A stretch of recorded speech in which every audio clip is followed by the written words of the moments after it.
አረጋ ከበደ ስንት ጊዜ ነው የተሳተው? ሰሞኑ ብቻ በጣም ከባድ የሚባላል እንደ ሰሞኑ ያመለጠው ከሞት አይደል ያመለጠው አረጋ ከበደ።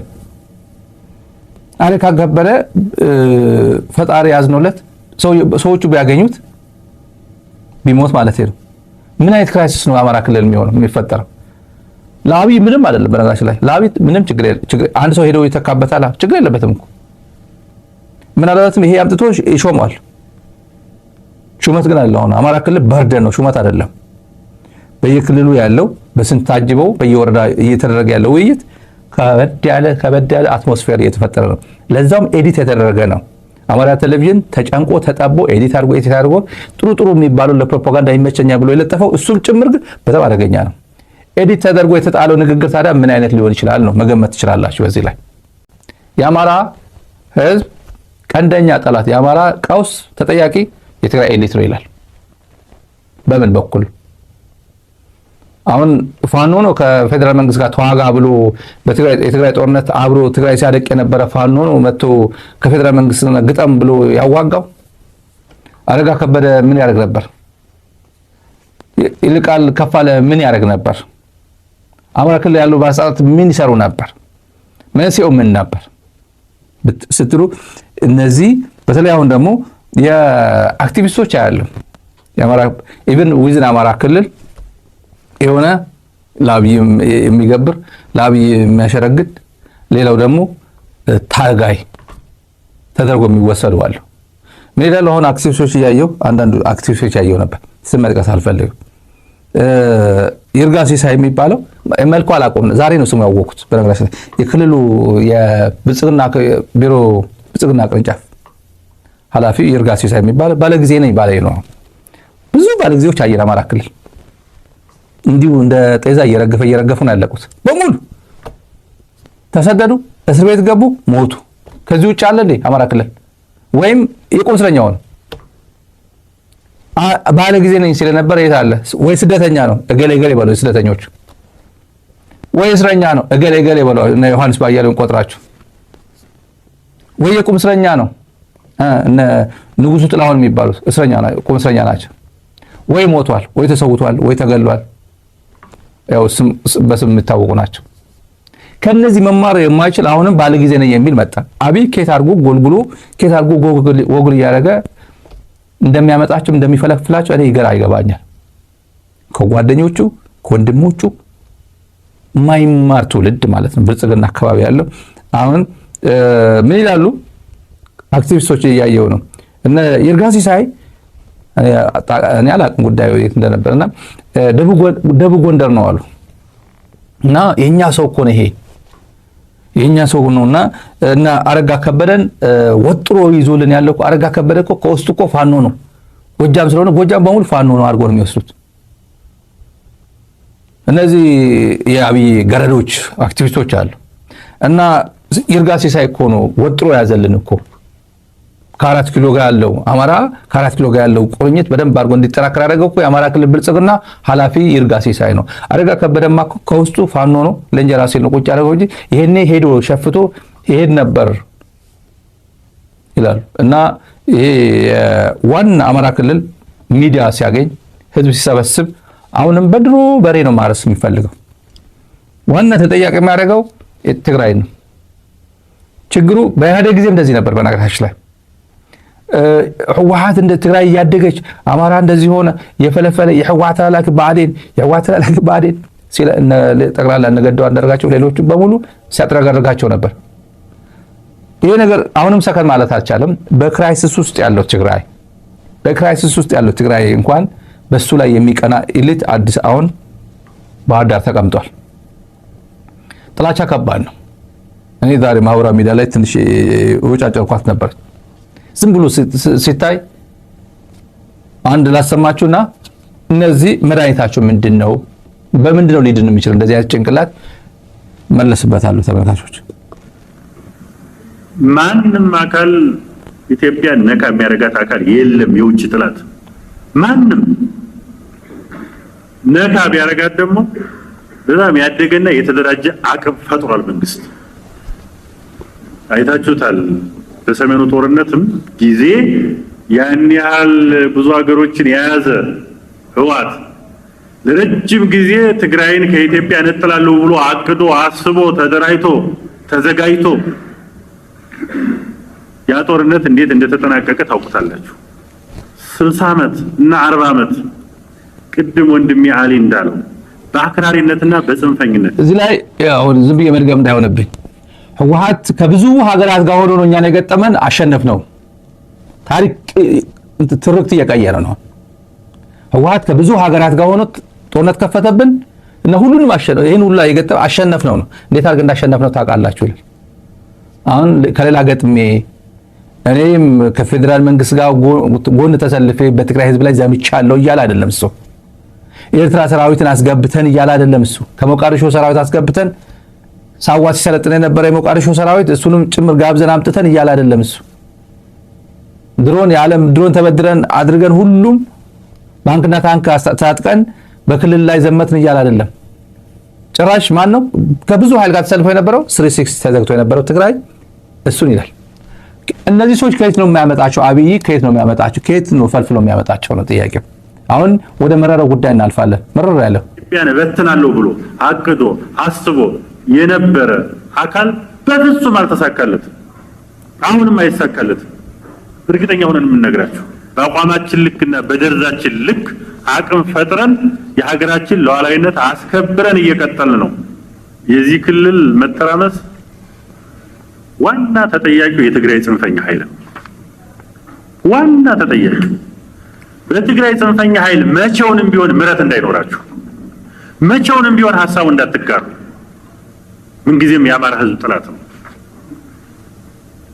የትግራይ ጽንፈኛ ኃይል ለትግራይ ህዝብም ጥላት ነው። ለትግራይ ክልልም ጥላት ነው። የትግራይ ጽንፈኛን ኃይል ሐሳብ ተቀብሎ እዚህ የመንደር ቦታቴዎችና አውደልዳዮች ደግሞ የዚህን ህዝብ መከራና ስቃይ እያያችሁት ነው። አረጋ ሲሳይ ነው የሚባለው። ይሄ ለትግራይ ኤሊት ለትግራይ እንትን ምህረት እንዳይኖራችሁ ነው የሚለው። የትግራይ ኤሊት ማለት ወድ ወረደ እኮ ነው የትግራይ ኤሊት። አማራ ለሰፋ እኮ ነው የትግራይ ኤሊት። የት ነው የነበረው? አዲስ አበባ። ከአዲስ አበባ ጋር እየተነጋገረ ምህረት የትግራይ ኤሊት ማን አለ ሌላ ማለት እነሱ የኤሊቶች ቁንጮ እነሱ ናቸው። ትግራይ የሚያስተዳድሩት እነሱ ናቸው። ለአባዱላ ጉዳይ ትንሽ እንበል። አባዱላ ለአሰብ መዋጋት ጥሩ ነበር። የባድመ ትክክል አልነበረም። ለባድመ ብለን ለትንሽ የተቆረሰ መሬት ምናምን መዋጋት ትክክል አልነበረም። ለአሰብ ግን መሄድ እንችል ነበር። አሰብ ግን መቆም አልነበረብንም። አሰብ ይቻላል ነው። አሰብ በጦርነት ይቻላል አሁን አለ። ተገቢ ነው። ጦርነት ጀስቲፋያብል ነው ለአሰብ አለ።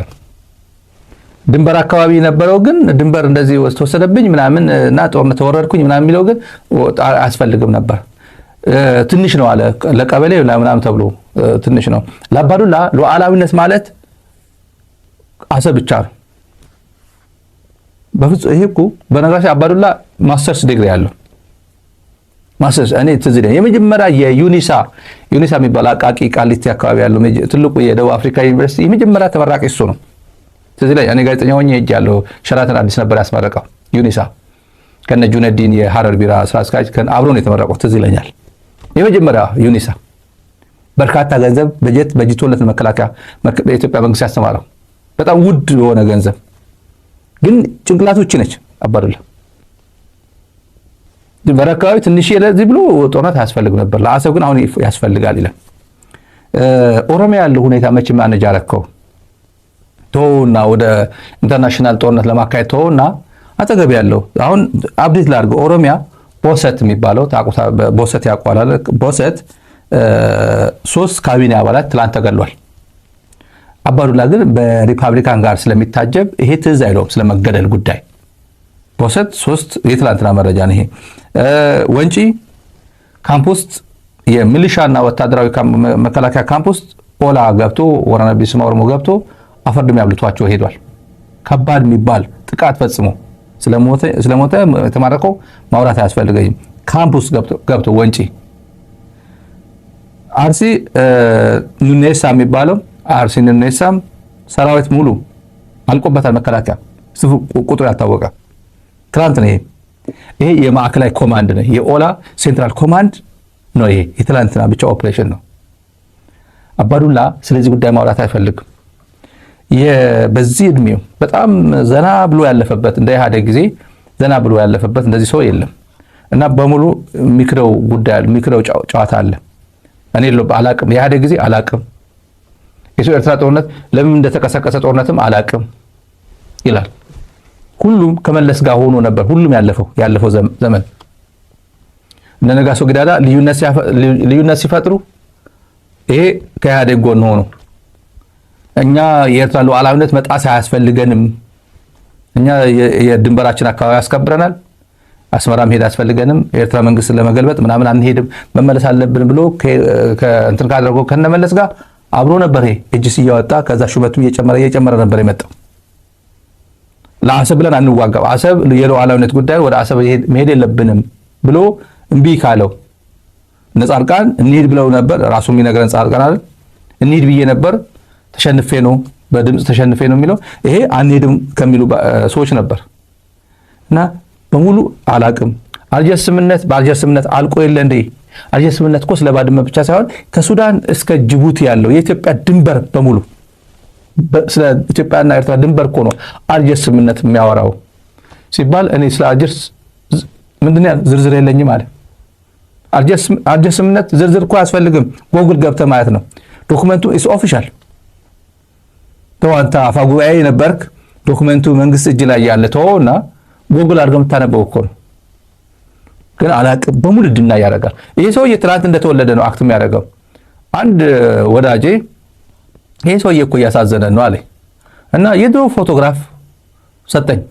ፎቶ ላሳያችሁ። የድሮ ፎቶግራፍ የአባዱላ ገመዳ ይሄ ነው። ፈገግ ያለው ቀይ ያረግበት ነው። ቀይ ያረግበት አባዱላ ነው። አባዱላ ፊት ለፊት ያለው ኩማ ነው። ቀጠን ያለው ኩማ ያው ይታወቃል። ኩማ ደመቅሳ ታየ ሰይፈ ስላሴ ታየ የሚባለው የበረሃንት ነው የትግል የእናቱ ኢንፋክት እና ኩማ ደመቅሳ ነው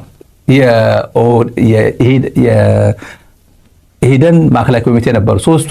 መነጽር ያደረገው ያው ብዙ ሰው አያውቁም። ብዙ ሰው ያው ቀረም ብሎ ነው የወጣው። አብዱራህማን መልካ የሚባለው የበረሃ ስሙ የኢህደን ስሙ ታረቀኝ ነው። የኩማ ምክትል ነበር። ኦህዴድ ሲመሰረት የኩማ ምክትል ነበር። እነዚህ ሶስቱ የኢህደን አባላት ነበሩ። ከኢህደን ሶስት ኦሮሞዎች የነበሩት ኢህደን ሲመሰረት ያው አባዱላ ፈገግታ ይለየው ከድሮ ከወጣትነቱ ጀምሮ አባዱላም አለ። ኢብራሂም መልካም አለ። አዲስ አበባ እንደገባ ወደ ቢዝነስ ምናምን ገባ። ወደ ፓርላማ ገብቶ ነበር ግን ወደ ቢዝነስ ዓለም ገባ። ቶሎ ፖለቲካ ውስጥ አልቆየም እዛ። እና አባዱላ የጥንት የጠዋቱ ነው። ይሄ ቀይ ተክሊ የኢህአዴግ ጉባኤ ውስጥ ነው። ይሄ ቀይ ተክሊ ትግራይ 81 82 አካባቢ ኢህደን ወክሎ ነው ኢህደን ወክሎ ይመስለኛል ያኔ የነበረው የኢህአዴግ ጉባኤ ነው። ገና አዲስ አበባ ከመግባታቸው በፊት ነው። እና ምን አቋም ይዞ እንደመጣ ኢህአዴግ ታውቃላችሁ። የኤርትራ ነጻነት ጉዳይ የቅኝ ግዛት ጥያቄ ነው፣ ህዝቡ በሪፈረንደም ይወስናል ብሎ ወስኖ የመጣ ሰውዬ ነው። ስራ አስፈጻሚ ማዕከላዊ ኮሚቴ እየሆነ የመጣ ነው ከድሮ ጀምሮ ማለት ነው። ከድሮ ጀምሮ ይሄ ቀላ በጣም ውድ የሚባል ፎቶግራፍ ነው ይሄ። አሁን አሰብ ጉዳይ ትክክል ነበር፣ መወጋት ትክክል ነበር። ለባድመ ግን ትክክል አይደለም። አልጀርስ አላስታውስም፣ ዝርዝር የለኝም። ጠቅላላ በክደት አደረገው። አይ ነው ይገባናል፣ ተገዶ እንደሆነ ይገባናል።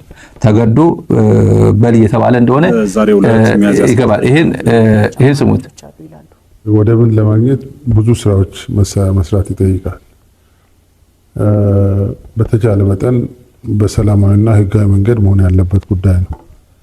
በጦርነት የሚጀመሩ ነገሮች የራሳቸው የሚያስከፍሉት ነገር አላቸው። ስለዚህ ቅድሚያ ሊሰጥ የሚገባው በሰጥቶ መቀበል መርህ በዲፕሎማሲያዊ መንገድ እኛ ኢትዮጵያውያኖች ብቻ ሳይሆን ጎረቤቶቻችን ተጠቃሚ የሚሆኑበት፣ ጎረቤቶቻችንም ወንድሞቻችን ናቸው።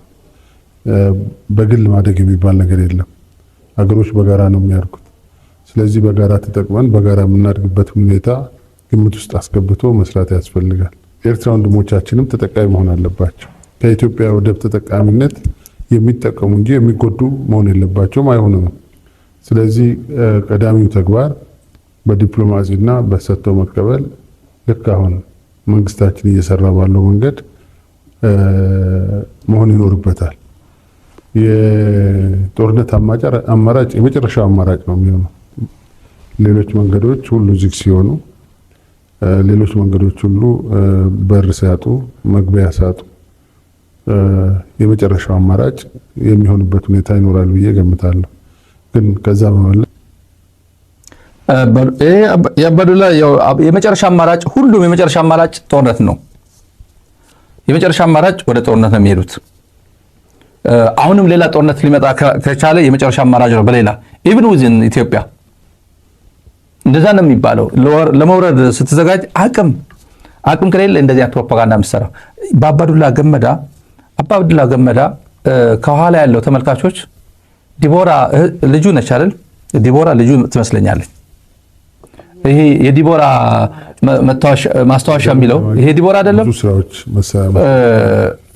ይሄ ተመልካቾች ወንድሞቻችንም ተጠቃሚ መሆን አለባቸው። ይሄ የዲቦራ ማስታወሻ የልጁ ይመስለኛል። የልጁ ፋውንዴሽን ይመስለኛል። እንደዛ ይመስለኛል እኔ ከተሳሳትኩኝ። አንደኛ ልጁ